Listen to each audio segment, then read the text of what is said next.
जिंदाबाद जिंदाबाद अहमदाती हबाद जिंदाबाद जिंदाबाद जिंदाबाद अहमदाती हबाद जिंदाबाद जिंदाबाद जिंदाबाद अहमदाती हबाद जिंदाबाद जिंदाबाद जिंदाबाद अहमदाती हबाद जिंदाबाद जिंदाबाद जिंदाबाद अकम सत्यवाद जिंदाबाद जिंदाबाद जिंदाबाद अकम सत्यवाद जिंदाबाद जिंदाबाद जिंदाबाद अकम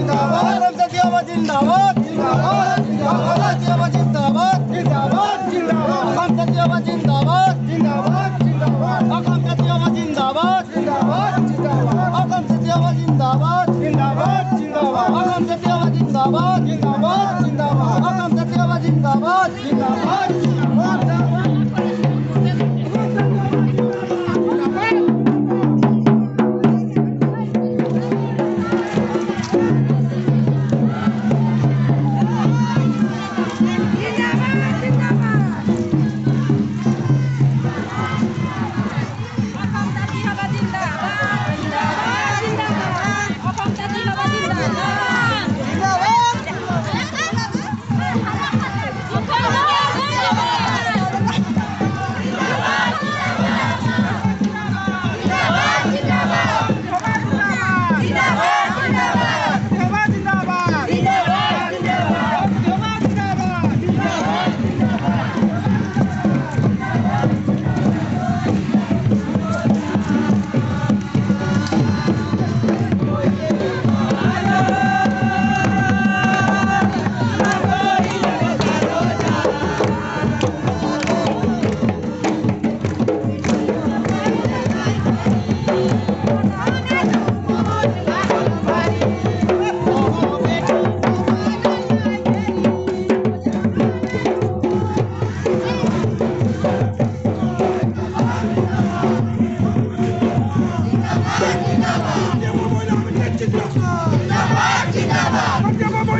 जिंदाबाद जिंदाबाद जिंदाबाद अकमदाती हबाद जिंदाबाद जिंदाबाद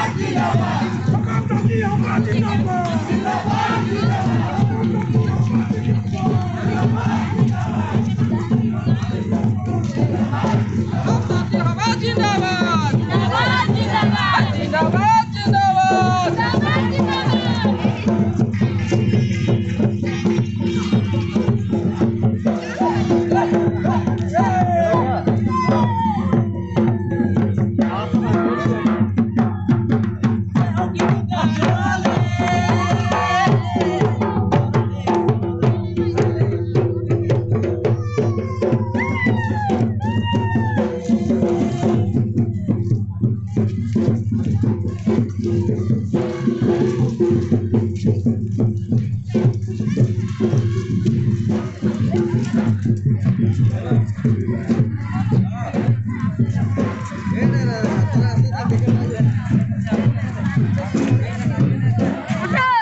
जिंदाबाद जिंदाबाद जिंदाबाद जिंदाबाद जिंदाबाद जिंदाबाद पंचरांजलि जिंदाबाद जिंदाबाद जिंदाबाद जिंदाबाद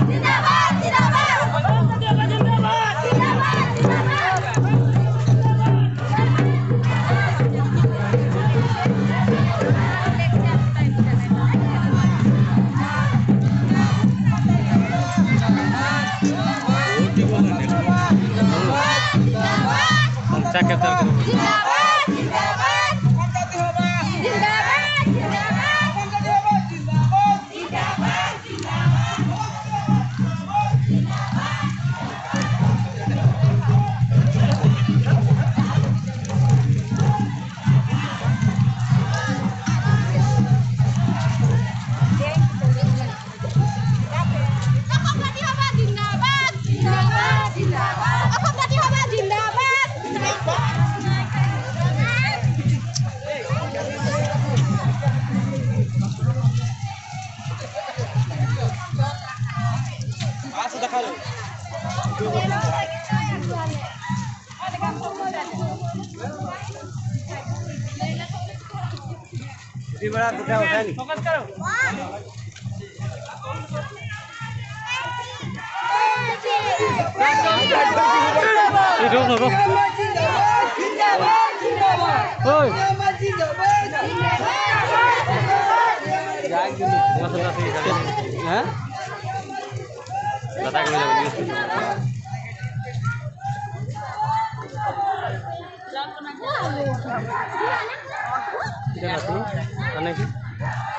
এটা আরো আহে পিছিয়ে আরেকটা লাইন আছে 5 মিনিট সময় আছে হ্যাঁ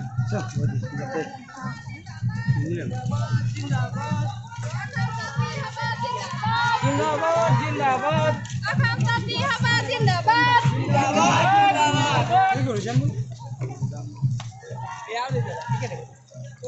ব্রো একটা ক্যামেরাম্যান লাগাই